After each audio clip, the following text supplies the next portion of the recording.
Et bonjour à tous. Dans cette vidéo, nous allons voir comment démontrer les formules que nous avons utilisées dans les précédentes capsules. Avant ça, nous avons besoin de quelques petites bases. Alors, la première chose que je vous propose, c'est de résoudre les trois petites équations qui sont à l'écran. Donc on a x carré égale 9. On cherche donc un nombre qui au carré donnera 9. Alors, le plus simple, c'est x égale 3.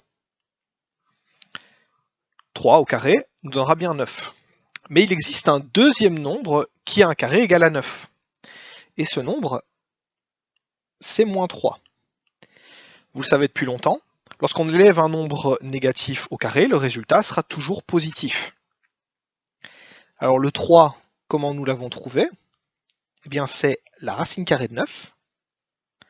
Et le moins 3, c'est moins la racine carrée de 9.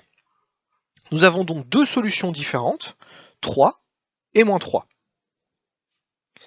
Alors la deuxième équation, x carré égale 0, eh bien on cherche de nouveau un nombre qui au carré donnera 0. Mais il n'existe qu'un seul nombre comme celui-là, et c'est 0. Donc x carré égale 0 n'admet qu'une seule solution, et cette solution c'est 0. Enfin, troisième petit exemple, nous avons x carré égale moins 9. On cherche donc un nombre réel qui a un carré égal moins 9. On vient de le dire, lorsqu'on élève quelque chose au carré, on obtient systématiquement un nombre positif, dans les réels en tout cas.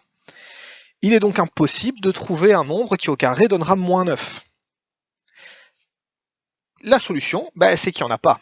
Donc ici, cette équation, dans les réels, est impossible. Elle n'admet donc aucune solution réelle.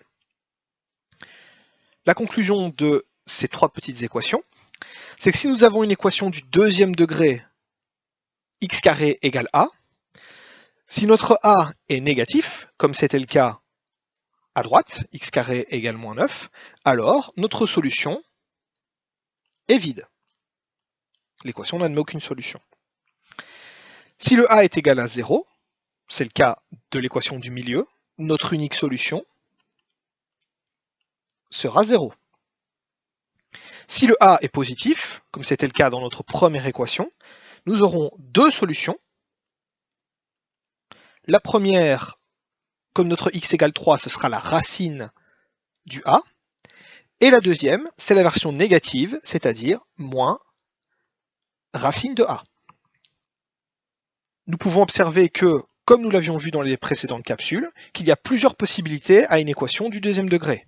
Soit nous n'avons aucune solution, soit une solution, soit deux solutions distinctes. On enchaîne donc avec la deuxième série d'exemples. Ce coup-ci, nous avons x plus 1 au carré égale 9. Alors, c'est à peu près le même principe qu'au-dessus, à ceci près qu'au lieu d'avoir simplement x qui est élevé au carré, nous avons maintenant un binôme x plus 1. Le début va être exactement le même, notre but va être d'enlever le carré. Pour ce faire, nous allons prendre la racine de 9 et moins la racine de 9. Donc comme tout à l'heure, nous allons avoir que x plus 1, donc le carré qui s'en va, est égal à 3, ou alors x plus 1 qui est égal à moins 3. Je remonte un petit peu, on remarque qu'on a fait exactement la même chose qu'ici. À ceci près que, tout à l'heure on avait directement la valeur du x, ici c'est pas tout à fait le cas. On a la valeur de x plus 1. Eh bien, pour résoudre cette équation, c'est une équation du premier degré simple, eh bien, le plus 1 va voler à droite. En faisant moins 1, nous avons donc une première solution, x égale 2. De l'autre côté, on fait exactement la même chose. Le plus 1 de l'autre côté devient moins 1, j'ai donc moins 3, moins 1, ce qui me donne moins 4. Les deux solutions de cette équation x plus 1 au carré égale 9 sont donc x égale 2 ou x égale moins 4. Sur le même principe, l'équation du milieu, x plus 1 au carré égale 0. Comme tout à l'heure, on enlève le carré en prenant la racine de 0. Donc on a x plus 1 qui est égal à 0. Et comme nous venons de le faire, pour isoler le x, le plus 1 passe de gauche à droite. On a donc 0 moins 1, ce qui donne moins 1. De nouveau, une seule solution, ce coup-ci, x égale moins 1. Et enfin, le x plus 1 au carré égale moins 9. Comme c'était le cas au-dessus, on doit prendre la racine carrée de moins 9, ce qui est impossible. Il est impossible, encore une fois, de trouver un carré d'un nombre réel qui serait égal à un nombre négatif. Cette équation, de nouveau, est impossible.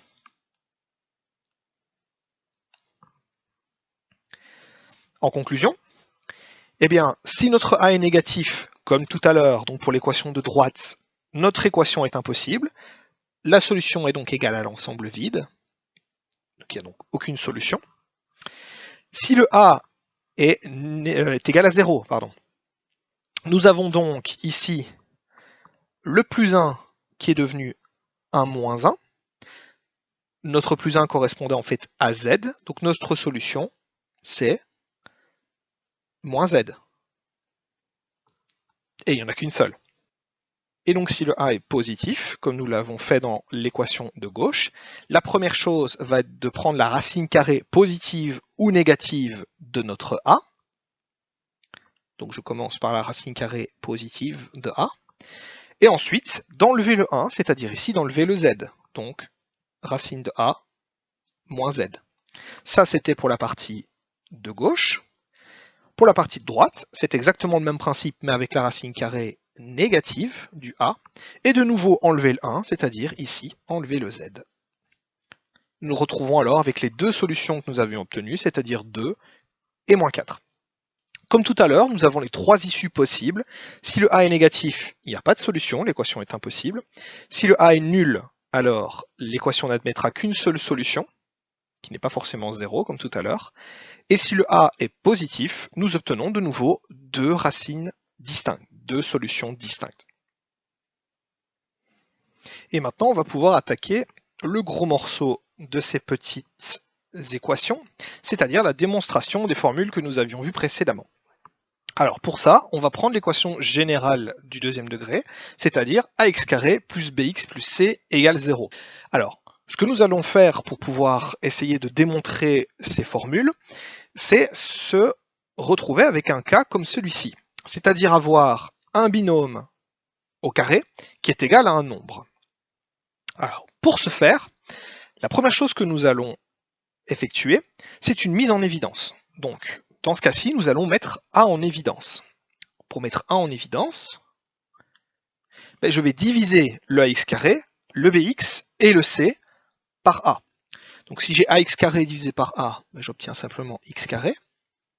Ensuite, bx, il n'y a pas de A, donc ça va me donner bx divisé par A. Même chose pour le c, il n'y a pas de A, donc c divisé par A me donne simplement c sur A. Toujours égal à 0. Une fois que c'est fait, je vais simplifier le A, c'est-à-dire que ici mon A multiplie toute ma parenthèse. Pour le faire passer de l'autre côté, je vais diviser toute mon équation par A. Évidemment, le membre de gauche et le membre de droite. Ce qui va avoir pour effet, à gauche, d'avoir simplement x carré plus bx sur A, donc plus c sur A. Et de l'autre côté, on va avoir 0 divisé par A. 0 divisé par A, ça nous donne 0. 0 divisé par quelque chose de différent de 0 nous donnera toujours 0. Une fois que c'est fait, c'est ici que ça va devenir un peu plus compliqué. Notre but va être de créer un binôme au carré, donc en fait un produit remarquable, qui aurait comme premier terme ceci. Ce produit remarquable, c'est en fait x plus b sur 2a au carré. Si je le développe sur la droite, x plus b sur 2a au carré, donc produit remarquable. On élève d'abord le premier terme au carré, donc x carré,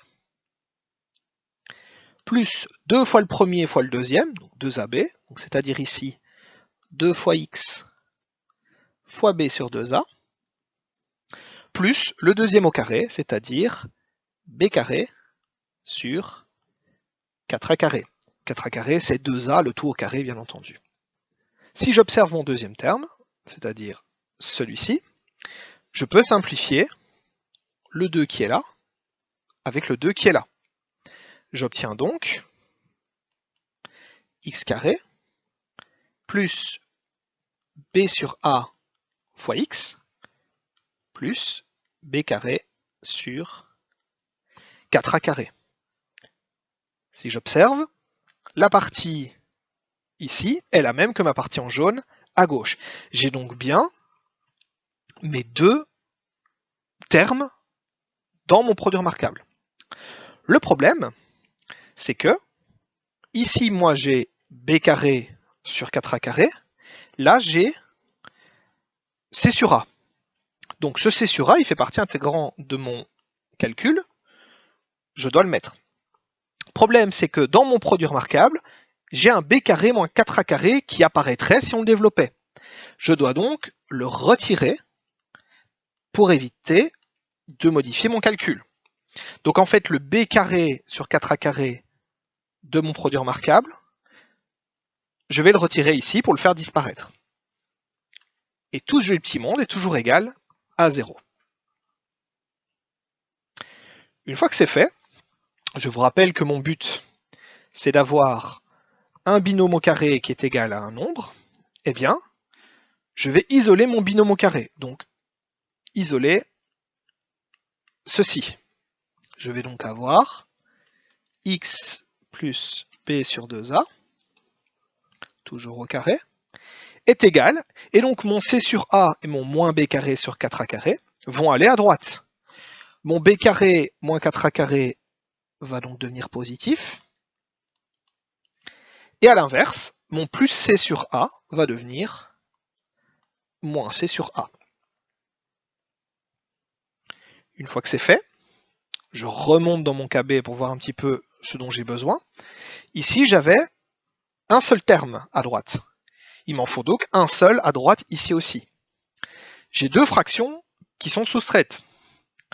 Pour soustraire deux fractions, il faut dans un premier temps les réduire au même dénominateur. C'est ce que nous allons faire ici. Donc mon membre de gauche ne bouge pas.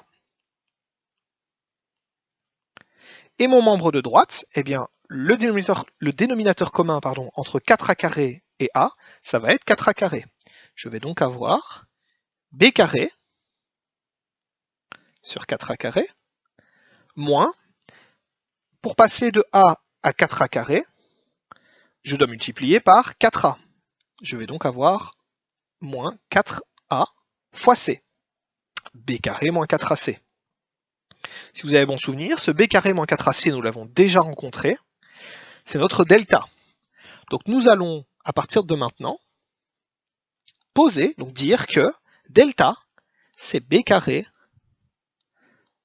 moins 4ac, qui deviendra notre première formule.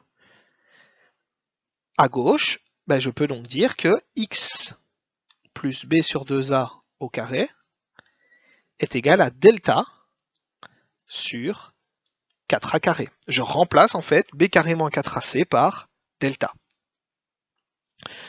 J'ai maintenant notre point B, notre cas numéro 2.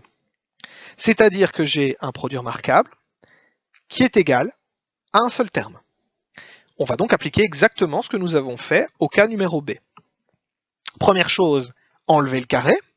Donc nous allons avoir x plus b sur 2a qui est égal à plus ou moins la racine de delta sur 4a carré. Alors le delta, je ne peux pas calculer sa racine, en tout cas pas en l'état, il faudra le calculer réellement, avoir une donnée chiffrée. Donc il va rester tel quel. Je vais donc avoir x sur b sur 2a qui est égal à plus ou moins la racine de delta. Et par contre la racine de 4a carré, ça je peux le calculer. La racine de 4 me donnera 2, et la racine de a au carré, ça donne simplement a. Le carré et la racine disparaissent. Il me reste alors simplement à isoler le x. En bougeant le b sur 2a, il deviendra alors moins b sur 2a. Je vais alors avoir moins b, c'était plus ou moins la racine du delta. Ça tombe bien, ils ont déjà le même dénominateur. Je peux donc mettre tout ça sur 2a. On obtient alors la deuxième formule qui nous permet de trouver les deux solutions que je vais appeler x1 et x2. Et cette double formule, elle est déjà écrite à gauche, va nous donner moins b plus ou moins la racine du delta, le tout sur 2a. C'était donc la formule que nous avions utilisée dans les capsules précédentes. En conclusion, donc pour résoudre une équation du deuxième degré de façon générale qui est du type ax carré plus bx plus c, nous devons dans un premier temps calculer son delta, donc en utilisant la formule b carré moins 4ac, et ensuite à partir de la formule du delta, calculer directement les deux solutions en utilisant la formule moins b plus ou moins racine de delta sur 2a. Sauf que, comme nous l'avons vu dans les capsules vidéo précédentes, le delta, en ayant un signe ou une valeur différente, va influer sur le nombre de solutions. La première possibilité, c'est si notre delta est négatif. Si le delta est un nombre négatif, cela veut dire que notre racine de delta, on aurait la racine d'un nombre négatif, ce qui est impossible. L'équation se résume alors à une équation impossible, c'est-à-dire une équation sans solution. La deuxième possibilité, c'est si le delta est égal à 0, alors que nous fassions plus la racine de 0 ou moins la racine de 0, en fait, le delta, la racine de delta, disparaît purement et simplement.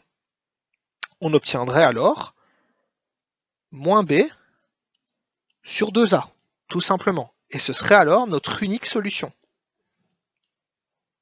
Si le delta est positif, alors on emploie la formule à son plein potentiel, c'est-à-dire qu'on aurait deux solutions. La première en utilisant le plus racine de delta, c'est-à-dire moins b plus la racine de delta sur 2a.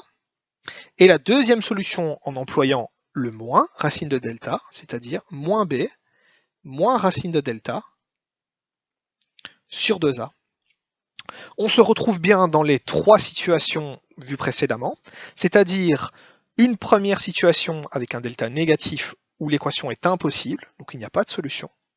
Une deuxième situation où le delta est nul, il y a alors une seule solution calculée en faisant moins b sur 2a.